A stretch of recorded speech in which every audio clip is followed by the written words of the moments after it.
Yes. नमस्कार दोस्तों, आप सबका स्वागत है KKCA कॉमर्स एकेडमी के अंदर। हम लोग देख रहे FI BCom का business and mathematics statistics part 2 का chapter number 1 matrix and determinant. हम लोगों ने इसके पहले भी जो लेक्चर्स है उसके अंदर हमने बहुत सारा जो पार्ट था वो कवर किया है। उसके अंदर मैंने डिटर्मिनेंट सबसे पहले सिखाया, उसके बाद मैंने उसकी 2/2 की कैसी वैल्यू निकाली जाती है, 3/3 की वैल्यू कैसे निकाली जाती है, ये मैंने सब समझाया। उसके बाद में मैंने प्रॉपर्टी स्टार्ट किया था, I think so last time. So determinant के अंदर हम लोग प्रॉपर्टीज़ देख रहे थे। अगर जितना आपने देखा अगर होगा तो डिटर्मिनेंट्स के अंदर हम लोग प्रॉपर्टीज़ देख रहे थे। तो प्रॉपर्टीज़ नंबर यस यस आप दिख नहीं रहे। अच्छा, जस्ट ए मिनट।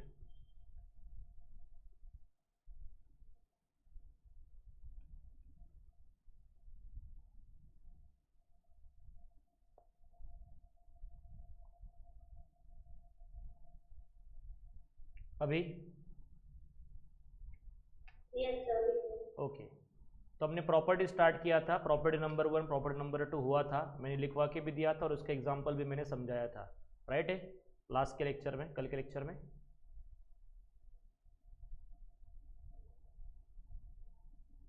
और एक्सरसाइज जो है फर्स्ट वो भी कंप्लीट कर चुके हैं हम लोग। तो अभी डिटर्मिनेंट्स के अंदर हम लोग जो है वो देखने वाले जो है चीज़ वो आगे की प्रॉपर्टीज़, टोटल जो प्रॉपर्टीज़ होती है वो 4-5 प्रॉपर्टीज़ है, जितनी भी है 6-7 होगी, उसमें से अभी हम लोग एक एक प्रॉपर्टी और डिस्कस करने वाले हैं, ठीक है। तो next property right down, property number 3 हमारा स्टार्ट हो रहा है। So third property is there. Property is like this, लिखना है आप लोगों को। The value of determinant is 0, ये एक इम्पोर्टेंट प्रॉपर्टी है, ओके। तो आप स्टार मार्क करके रख सकते या IMP लिख के रख सकते। The value of determinant, the value of determinant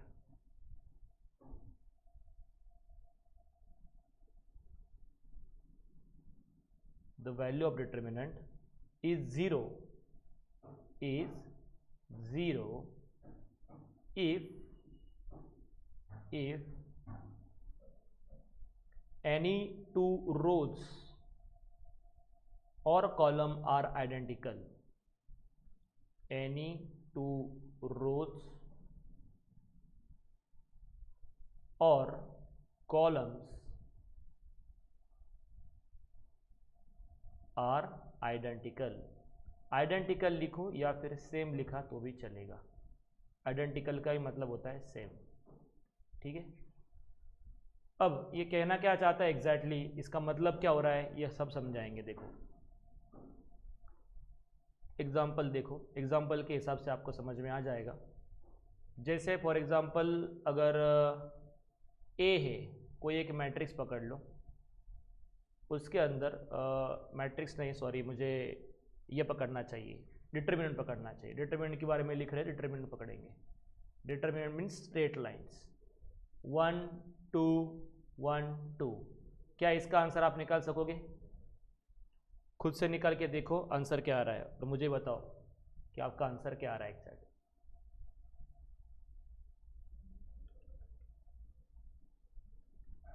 yes, crease minus cross, answer क्या आ रहा है इसका? 0। 2 इंटू 1 2, माइनस 2 इंटू 1 2, मतलब आंसर क्या आ रहा है? 0। इन शॉर्ट डिटर्मिनेंट की जो वैल्यू होती है वो 0 बन जाती है। कब? जब कोई भी दो रो या कॉलम सेम हो। इसकी इस डिटर्मिनेंट की खासियत ये थी कि इसमें आपके दो कॉलम्स जो है वो सेम सेम है, या आप ऐसा भी कह सकते हैं कि रो जो है वो सेम सेम है, 1 2 1 2। कॉलम बोले तो 1 1 2 2, अच्छा कॉलम सेम नहीं है लेकिन रो जरूर सेम है। तो रो सेम हो गई या फिर कॉलम भी सेम हो गए, और डाला है मैंने, दोनों में से कोई भी एक सेम सेम हो गया तो उसका आंसर 0 आना ये फिक्स्ड है। जैसे एक 3/3 का एग्जाम्पल लेके दिखा देता हूँ। फॉर एग्जाम्पल 3/3 का डिटरमिनेंट मैंने ले लिया, 3 1 2, यहाँ पे लिया 1 1 0, यहाँ पे लिया 1 1 0, या ऐसा करता हूँ कि हाँ ठीक है 1 1 0, दोनों का रो सेम है। देखो R2 और R3, third row and second row is same, आप इसको सॉल्व करके देखो, आपका आंसर 101% 0 आना चाहिए, मतलब आएगा ही। फर्स्ट एलिमेंट हमने उठाया, क्रीज माइनस क्रॉस करना है, उसमें आएगा 0 माइनस 0। सेकेंड एलिमेंट की साइन चेंज करते हम लोग, सेकेंड एलिमेंट की साइन चेंज की मैंने -1, फिर से क्रीज माइनस क्रॉस करना है तो यह आ जाएगा 0 माइनस 0। लास्ट एलिमेंट उठाया मैंने +2, उसके अंदर भी 4 जो बचते हैं 1 1 1 1, इसमें भी अगर मैं मल्टीप्लाई करूँ तो 1 माइनस 1, तो आपका आंसर क्या आ जाएगा 0। 3 into 0 0, -1 into 0 is also 0, and +2 into 0, क्योंकि 1 माइनस 1 होता है 0, तो फाइनली आंसर क्या आ जाएगा आपका 0। क्लियर है आपको? आया समझ में रितिका किस तरीके से एक्चुअली ये हो रहा है? Yes, sir. ओके, तो ऐसा जरूरी नहीं कि हमेशा रो ही हो, ऐसा हो सकता है कि कॉलम के साथ भी हो। जैसे फॉर एग्जांपल अगर मैं एक कोई भी मैट्रिक्स ले लूँ, A is equals to, suppose matrix नहीं, सॉरी अगेन, डिटर्मिनेंट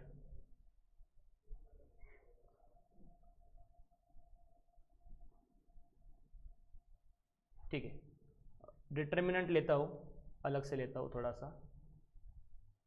डिटर्मिनेंट है 3 2 2, यहाँ पे है 1 1 1, यहाँ पे है 1 1 1।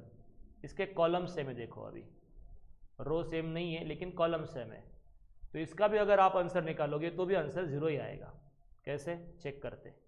3 यहाँ पे आएगा 1 माइनस 1, 1 इंटू 1 1 होता है। सेकेंड का साइन चेंज, फिर से क्रीज माइनस क्रॉस हो जाएगा, तो 2 इंटू 1 2, तो 2 minus 2, right. And third one +1 is equals to, वापस से क्रीज माइनस क्रॉस, तो 2 माइनस 2।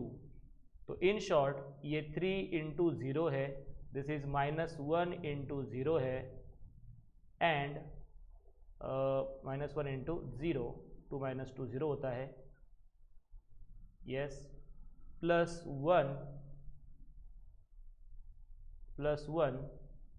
इंटू 0, 2 माइनस 2 भी क्या हो जाएगा यहाँ पे 0, ठीक है। तो इन शॉर्ट सारा इंटू 0 है, तो 0 + 0 + 0 आंसर आएगा आपका 0, सिंपल। क्लियर है किस तरीके से किया है? Yes, any doubt in this? बोलिए। ओके, अब नेक्स्ट प्रॉपर्टी की तरफ चलते। Next property number 4। Okay, property number 4 क्या कहती है उसको थोड़ा समझेंगे।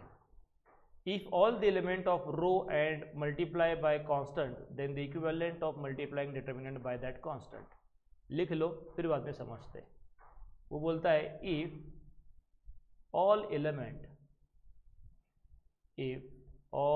एलिमेंट ऑफ रो और कॉलम, ऑफ रो और कॉलम मतलब रो या फिर कॉलम में से, रो और कॉलम आर मल्टीप्लाइड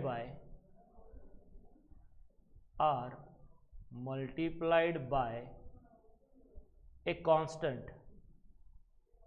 कांस्टेंट का मतलब यहां पे होता है कोई number, then it is equivalent to multiplying the determinant by that constant, then it is equivalent, it is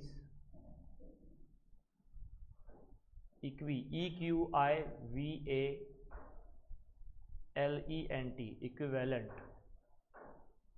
to multiply determinant to that constant।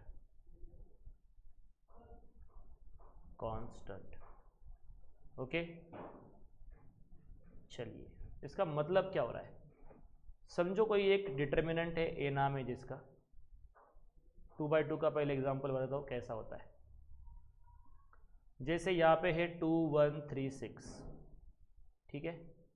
आप किसी एक रो को या फिर कॉलम को अगर मल्टीप्लाई करना चाहो तो आप कर सकते हो। जैसे फॉर एग्जांपल देखिए अगर मैं ए को ऐसा लिखता हूँ इधर बाय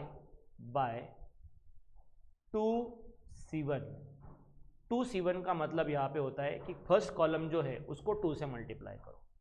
फर्स्ट कॉलम कौन है, 2 और 3 है, तो उसको क्या करो 2 से मल्टीप्लाई करो, और बाकी जो कॉलम है वो एज इट इज़ रहने दो। तो आपका डिटर्मिनेंट क्या कन्वर्ट हो जाएगा, अभी ये बन जाएगा 4, नीचे आएगा 6 और ये 1 6 एज इट इज। ओके, अब आप लोग दोनों का आंसर निकालो, देखो क्या डिफरेंस आ रहा है। इधर आपका आंसर आएगा 12 माइनस 3, क्रीस माइनस क्रॉस, तो आपका आंसर आया 12 माइनस 3 मतलब 9 is your answer in this case. अब एज पर द प्रॉपर्टी वो क्या बोला कि अगर आप किसी एक रो को या फिर कॉलम को अगर मल्टीप्लाई करते हैं तो इट इज़ इक्विवेलेंट, वो इक्विवेलेंट होता है किसके, डिटर्मिनेंट को उसी नंबर से मल्टीप्लाई करने के इक्विवेलेंट होता है। तो डिटर्मिनेंट हमारा कितना आया था 9, 9 2 जा, हमने 2 से मल्टीप्लाई किया किसी रो या कॉलम को, तो 9 2 जा कितना होता है 18। तो हमारा इस पर्टिकुलर नीचे वाला जो डिटर्मिनेंट है उसका आंसर क्या आना चाहिए, 18 आना ही चाहिए। लेट्स चेक आता है कि नहीं आता है। 6 × 4 24 एंड 6 1 जा 6, 24 में से 6 चला गया तो क्या आता है 18, मतलब आपका आंसर बराबर आ रहा है। प्रॉपर्टी प्रूव हो जा रही है यहाँ पे। क्या बोला, फिर से एक बार बोलता हूँ, कोई भी डिटर्मिनेंट उसका जो भी आता है वो आंसर, जो भी आंसर होगा वो आंसर, लेकिन वो बोलता है कि अगर आप किसी रो को या कॉलम को किसी भी नंबर से मल्टीप्लाई करते हो तो उसका जो आंसर आएगा मल्टीप्लाई करने के बाद डिटर्मिनेंट बनेगा, उसका जो आंसर आएगा वो आंसर आप डायरेक्ट भी निकाल सकते हो अगर उसी नंबर को आप डायरेक्टली मल्टीप्लाई करते हो डिटर्मिनेंट के वैल्यू के साथ। 9 2 जा भी 18 होता है और ये कैलकुलेट करने के बाद भी 18 ही हो रहा है। क्लियर है आपको? रितिका आया समझ में किस तरह से बन रहा है ये सब कुछ? Yes sir. ओके, अब 3/3 का भी एक एग्जाम्पल लेके मैं दिखा देता हूँ एक्चुअली किस तरीके से किया जा सकता है, फिर हम लोग इसका यूज़ भी सीखेंगे कैसा करना है। जैसे यहाँ पे है 1 2 3 1 2 3 4 5 0 3 2 0,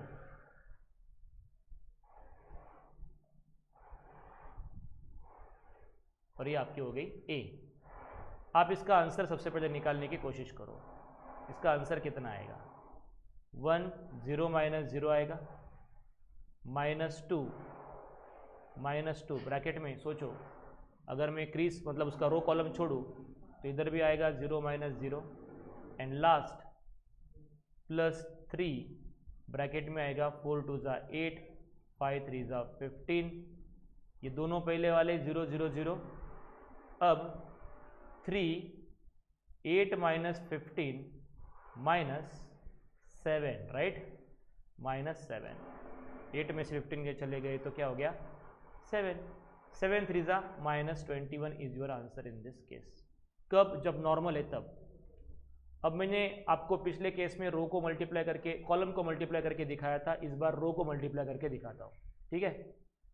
तो मैं इधर लिखता हूँ बाय 2r1, मतलब 2 से मल्टीप्लाई करो किसको, r1 को, r1 मतलब रो 1 को। आप रो 1 को 2 से मल्टीप्लाई करके फिर से एक बार उसका डिटरमिनेंट बनाओ और सेम तरीके से आंसर निकालो। उसका आंसर आना चाहिए 2 × -21 मतलब -42 तुम्हारा आंसर आना चाहिए। आता है कि नहीं आता है वो हमें चेक करना है। Let's check it. 2 से मल्टीप्लाई किया मैंने रो को, फर्स्ट रो को, तो यहाँ पे आएगा 2, यहाँ पे आएगा 4, यहाँ पे आएगा 6, ठीक है। बाकी जैसे थे वैसे, उनको नहीं चेंज करना है, हमें जो इंस्ट्रक्शन दी गई वो उस हिसाब से करना होता है।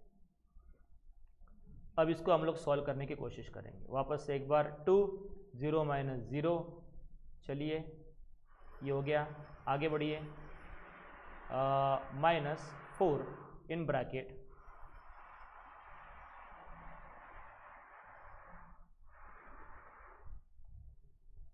यस, यहाँ पे बने 0 - 0, यस, क्यों, रो कॉलम छोड़ दिया तो बचता है 4 × 0, 0 - 3 × 0 0, +3 +6 क्या आएगा सोचिए, 4 2 जा 8, राइट, 5 3 ज़ा 15।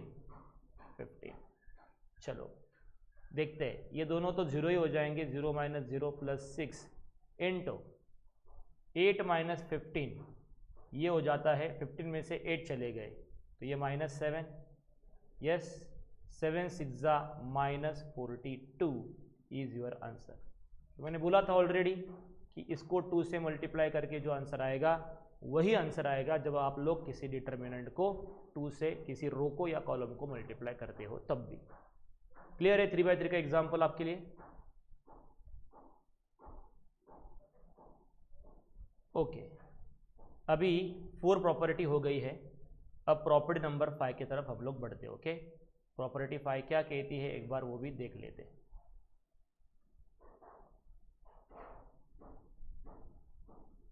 ठीक है, प्रॉपर्टी नंबर 5 आप हेडिंग डाल सकती है, प्रॉपर्टी नंबर 5।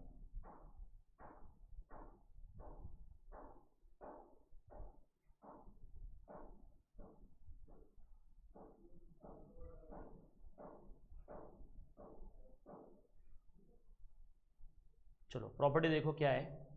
प्रॉपर्टी ऐसी दी है, 2 determinants can be added if they have 2 identical rows और कॉलम्स।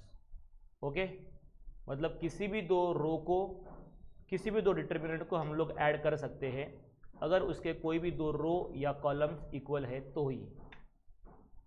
लिख लो पहले फिर समझाते हैं। 2 डिटर्मिनेंट्स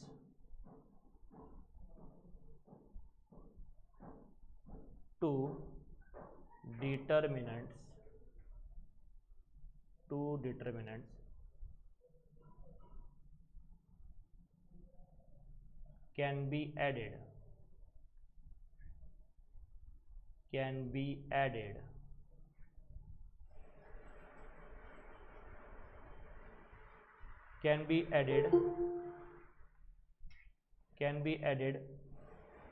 के आगे ऐसा लिखना चाहिए था, कैन बी एडेड और सब्ट्रैक्टेड, ऐसा भी चलेगा, कैन बी एडेड और subtracted.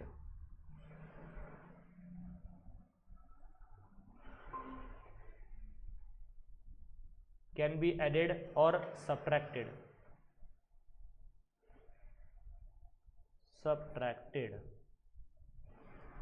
if they have 2 same row or column, if they have same 2 rows or column, 2 row और column, मतलब उसका रो और कॉलम अगर सेम रहा कोई भी दो तो आप उसको ऐड या सब्ट्रैक्ट कर सकते हैं। इसका एग्जाम्पल देखेंगे फिर आगे बढ़ते हैं। एग्जाम्पल देखो, जैसे कि सपोज कोई एक मैट्रिक्स है, मैट्रिक्स नहीं सॉरी डिटर्मिनेंट है और 2 लगेंगे इस बार, एक नहीं चलेगा। मैं ऐड का दिखा देता हूँ कैसे होता है।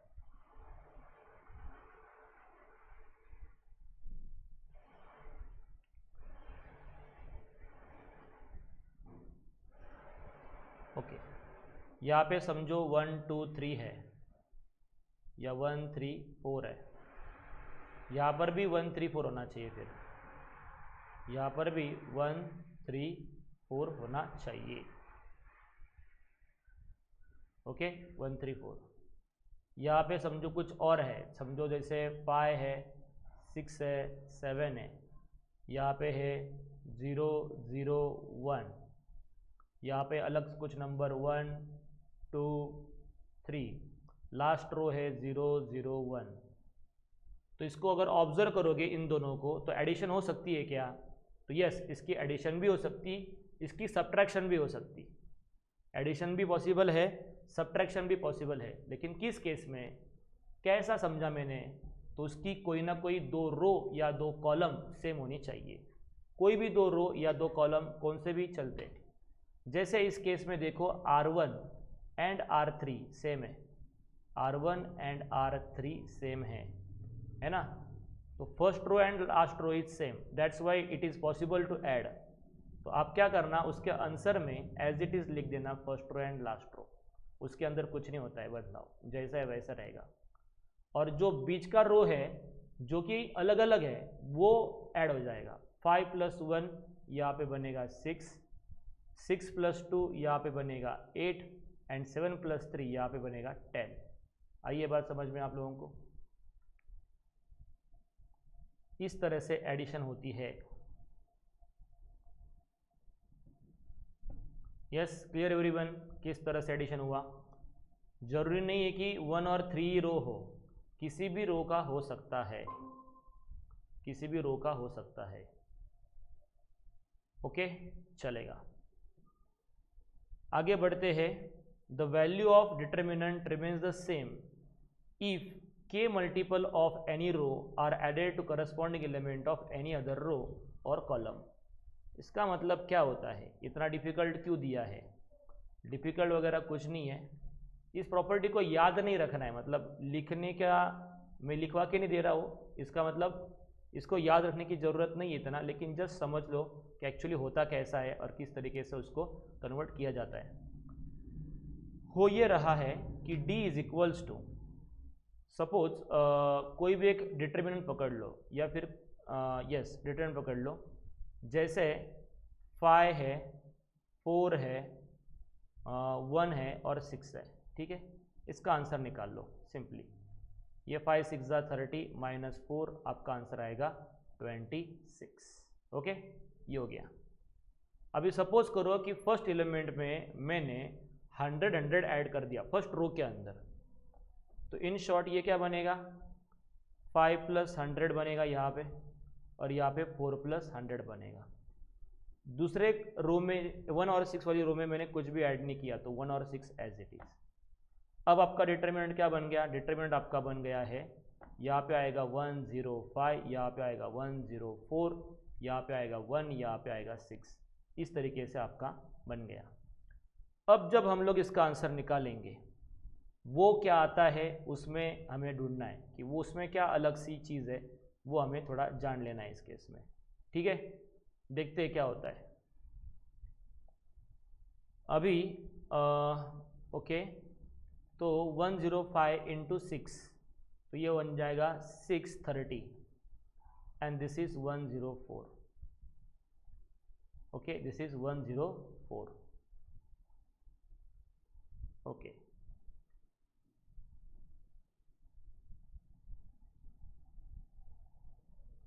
ओके 104। सब्ट्रैक्ट करिए, आंसर क्या आएगा देखो। यहाँ पे आएगा 526। मतलब आंसर ऐसा क्यों आया? सोचो दिमाग में, ऐसा आंसर क्यों आया? आपका पहला आंसर क्या था? 26 था, आपका आंसर 526 है, तो आपने क्या किया? 100 ऐड किया, है ना? तो आपका आंसर क्या आ गया? 526। तो इन शॉर्ट आपको क्या करना है? 26 एंड 526, मतलब आप k टाइम्स मल्टीप्लाई कर रहे हो उस चीज़ को। तो k टाइम्स मल्टीप्लाई करने के बाद, एक मिनट, इधर आएगा एक्चुअली 604 आएगा, 104, हाँ राइट, नो प्रॉब्लम, बराबर है। तो एक्चुअली आप लोग जब सब्ट्रैक्ट कर रहे हो, तब आपका 526 आंसर जो आ रहा है, 5 आपने 100 ऐड किया, मतलब कुछ तो भी मल्टीपल है। तो यस, ये इसका मल्टीपल है। 26 एंड 526 जो होता है वो एक दूसरे का मल्टीपल हो जाता है। ओके, इस तरीके से आपको उसको समझना है। इतना इंपॉर्टेंट प्रॉपर्टी नहीं है, इसमें कंफ्यूज नहीं होना है। जितने मैंने सिखाए इसके पहले वो इंपॉर्टेंट प्रॉपर्टीज़ है। इस प्रॉपर्टी के अंदर बस हम लोग किसी नंबर को ऐड करके वापस उसको सब्ट्रैक्ट मल्टीप्लाई करके ये दिखाना चाहते हैं कि वो कैसा आ रहा है। ओके, सेम किस तरीके से आ रहा है। के टाइम्स जिसको बोलते हैं स्केलर मल्टीपल, वो आगे भी आपको आएगा, तब हम लोग और करेंगे, तब आपको प्रैक्टिस होगा।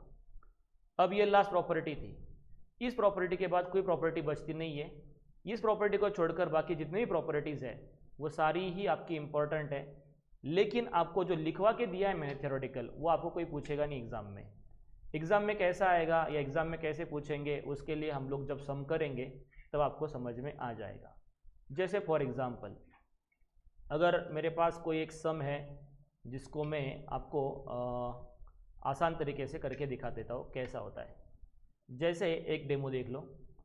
जैसे ये है कि 28, 45 बड़े बड़े नंबर दिए जाते हैं जानबूझकर, ताकि लोग कंफ्यूज हो जाए। 63, 20, 34, 48 एंड 21 36 एंड 31। यस, इसको सॉल्व करना है हमें। ऐसा बोला जाएगा कि इसको सॉल्व करो।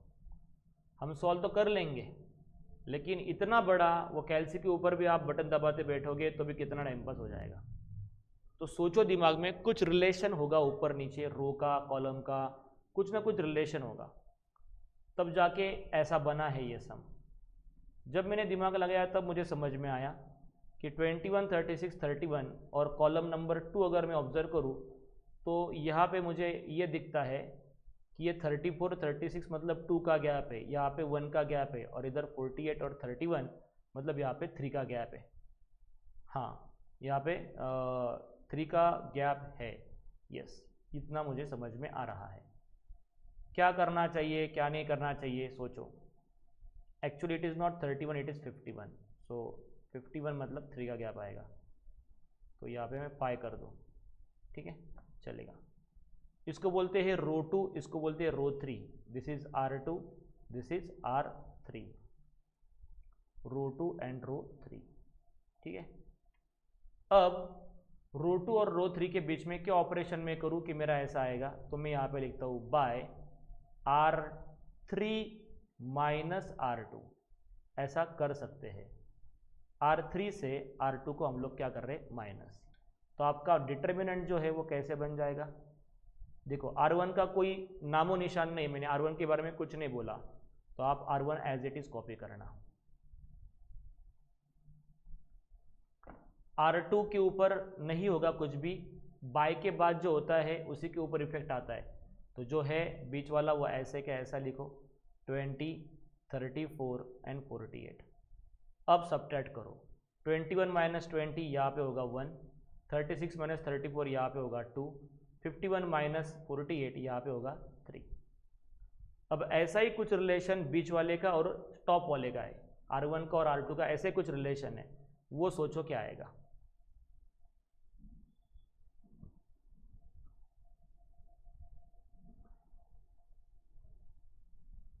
ओके, सब्ट्रैक्ट तो कर सकते हैं एटलीस्ट, बड़े में से छोटा, मतलब R1 माइनस R2 हम लोग तो कर ही सकते हैं, उसमें कोई प्रॉब्लम नहीं आएगी। तो यहाँ पे लिखता हूँ बाय R1 में से R2 माइनस कर दो, ठीक है। चलो डिटरमिनेंट क्या बनता है एक बार चेक कर लेते हैं। 28 में से 20 जाएंगे तो यहाँ पे बचेंगे 8, 45 में से 34 जाएगा तो यहाँ पे बचेगा 11, यस, 63 में से 48 जाएगा तो यहाँ पे बनेगा 15। बाकी जो जैसा है वैसे लिख दो, 20, 34, 48, देन 1, 2, 3। चलिए आगे सोचो क्या आएगा। कैसे भी करके मुझे कोई भी 2 रो या 2 कॉलम सेम करने हैं, तो ऊपर के जो रोज है उनको मैं सेम कर सकता हूँ क्या, ऐसा सोचो। रो वाइज सोचो या कॉलम वाइज सोचो, जैसे भी सोच सकते हो वैसे सोच सकते, कोई प्रॉब्लम नहीं अपने में। यस, अगर मैंने R2 में से 2 टाइम्स ऑफ R1 माइनस किया तो शायद मेरे वो छोटे छोटे हो जाएंगे। देखो बाय R2 में से 2 टाइम्स ऑफ R1 माइनस करता हूँ, मतलब क्या करेंगे एग्जैक्टली वो दिखा देता हूँ। बाय के बाद में R2 लिखा है, मतलब वो R2 तुरंत नहीं करे, मतलब R2 के ऊपर इफेक्ट आएगा, R1 R3 के ऊपर नहीं आएगा। तो आप सबसे पहले R1 R3 as it is लिख लेना। यहाँ पे आएगा 15, फिर यहाँ पे आएगा 1, यहाँ पे आएगा 2, यहाँ पे आएगा 3। 20 माइनस 16, क्यों 16 बोला मैंने, 2 टाइम्स ऑफ R1 है इसलिए। तो 20 माइनस 16 क्या होता है यहाँ पे 4, 34 माइनस 22 मतलब यहाँ पे हो जाएगा 12, एंड 48 माइनस 30 तो यहाँ पे बन जाएगा आपका 48 माइनस 30 करेंगे तो यस, सोचिए, तो यहाँ पे आएगा आपका 18। ओके, अब आप लोग देख सकते हैं 8, 11, 12, 15, 18 इसमें कुछ रिलेशन आपको अगर नज़र आता है तो कोशिश कीजिए जानने की। मुझे लगता है कि R1 में और R2 में हर केस में 5-5 का डिफरेंस हमें दिख रहा है, मतलब 5 टाइम्स ऑफ हम लोग 8 में से 5 चले गए तो आपके 3 बचते। 11 में से आपके 10 चले गए तो 1 बचेगा। ऐसा कुछ आप सोच सकते, जितना छोटा करने की कोशिश कर सकते उतना छोटा करो। आप जैसे छोटा करोगे वैसा आसान हो जाएगा। यस, यहाँ पे या फिर इस स्टेप में आकर आप डायरेक्ट निकाल सकते हो आंसर, तो डायरेक्ट भी निकालो, मतलब सिंपल मेथड जैसे मैंने सिखाई थी वैसे। मैं और छोटा करना चाहता हूँ तो बाय यहाँ पे आएगा R1 minus 5 times of R3, मतलब R1 में से माइनस करना है कितना, 5 टाइम्स ऑफ R3। तो 8 माइनस 5 इंटू 1 5 होता है, तो 8 माइनस 5 हो जाएगा यहाँ पे 3। यस, 11 माइनस 10 मतलब यहाँ पे बन जाएगा 1। 15 माइनस 15 तो यहाँ पे बनेगा 0। ठीक है, यहाँ पे 4 12 18, yes this is 18, just a minute, यहाँ पे आएगा 18, फिर यहाँ पे 1 2 और यहाँ पे 3, अपना अपना जैसा था वैसा। यस, इस स्टेप में भी आप अगर आंसर निकालना चाहते हो निकाल सकते हो, और आसान अगर आपको करना है तो और छोटा कर सकते हो। कैसे करेंगे और छोटा, जैसे 4 के मल्टीपल अगर कोई है, जैसे बीच वाला ये दिखता है मुझे 2 का मल्टीपल एक्चुअली वो, तो अगर 2 से मैं डिवाइड कर सकता हूँ तो कर देना है, या जैसे भी आप कर सकते हो छोटा वैसे। फाइनली इसका आंसर जो है वो आता है 6। आप करके देखना खुद से, इसका आंसर जो आता है वो 6 आता है। कैसे भी सॉल्व करो आप, डिटर्मिनेंट जैसे सॉल्व करते हो वैसे आपका आंसर क्या आना चाहिए, 6। ऐसा जरूरी नहीं कि इस स्टेप में आंसर 6 आएगा, आप इसको सॉल्व करते तो भी 6, इसको सॉल्व करते तो भी 6, किसी को भी सॉल्व करते तो भी 6। तो ये जो बीच में लिखे हुए ऑपरेशंस है, ये ऑपरेशंस हम लोग परफॉर्म कर सकते। कहाँ से कर सकते, बिकॉज ऑफ प्रॉपर्टी कर सकते। तो जो प्रॉपर्टीज हमने सीखी अभी तक उसका यूज़ करके मैंने दिखा दिया। तो वो एज इट इज़ यूज नहीं होती है, वो इनडायरेक्टली यूज होती है। तो जैसे जैसे हम लोग सम करते जाएंगे आगे आगे, वैसे मैं दिखाते जाऊंगा कि उसका आंसर कैसे कैसे निकलता है। ठीक है, आया सबको समझ में, Stebin and Ritika? Yes sir. Yes, ठीक है। जैसे अगर मेरे सामने अभी और एक क्वेश्चन अगर डाला गया, कितना भी बड़ा हो कितना भी छोटा हो, जैसे 58 है, यहाँ पे लिखा है 1, यहाँ पे लिखा है 2, यहाँ पे लिखा है कुछ तो भी 63, यहाँ पे 1, यहाँ पे 2, यहाँ पे लिखा है 11, यहाँ पे लिखा है 1, यहाँ पे लिखा है 2। मुझे क्लियर कट दिख रहा है, क्या दिख रहा है, C2 इज इक्वल टू क्या हो गया, C3, दोनों इक्विवेलेंट है। अगर ऐसा है तो आप डायरेक्ट बोल सकते हैं कि इसका आंसर डिटरमिनेंट का कितना आएगा, 0। आपको वहाँ पे एग्जाम में लिखना पड़ेगा कहाँ से आया, तो इधर लिख सकते हैं बाय प्रॉपर्टी। प्रॉपर्टी में हमने ऐसा सीखा। कहाँ सीखा, तो हमने लिखा है प्रॉपर्टी नंबर आज की जो पहली ली, वो किसी 2 रो में या किसी 2 कॉलम में अगर सेम सेम एलिमेंट होते हैं तो उसका आंसर हमेशा क्या होता है, 0 होता है। क्लियर है यूज इस चीज़ का? तो चलिए दोस्तों, इस वीडियो को यही ख़त्म करते हैं। प्रैक्टिस करते रहिए। मैं प्रॉपर्टीज़ के ऊपर के सारे सम इसके आगे सॉल्व करूँगा। प्रॉपर्टीज़ ख़त्म हो चुकी है, जितने भी सम होंगे वो सारा प्रिपेयर करो, उतने ही सम आएंगे, उसके अलावा और कुछ आएगा नहीं।